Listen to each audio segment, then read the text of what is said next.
ay rated SPG. Striktong patnubay at gabay ng magulang ang kailangan. Maaaring may masiselang tema, lengguwahe, karahasan, sexual, horror o droga na hindi angkop sa mga... Habang lumalala ang dilim sa buong Encantadia, isang mabigat na pasya ang kailangang gawin ni Pirena sa kabila ng kanyang matinding pangamba para sa buhay ng kanyang anak na si Flamara na ngayon ay bihag ni Mitena kasama si Adamus.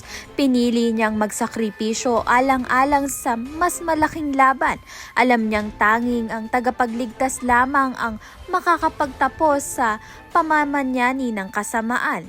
Hindi na rin nag-aksaya ng panahon si Imaw. Sa kabila ng kahinaan ng kanyang katawan, ginamit niya ang natitirang lakas at kapangyarihan upang buksan ang daan patungo sa mundo ng mortal. Alam nga ni Imaw na maaari ito na ang kanyang huling paggamit ng kanyang mahika, ngunit handa siyang isugal ang lahat upang maipadala si Pirena roon.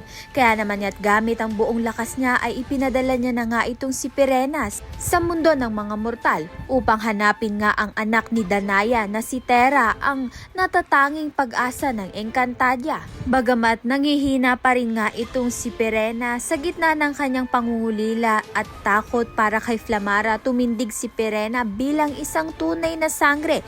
Buo nga ang kanyang loob upang hanapin nga ang tagapagligtas.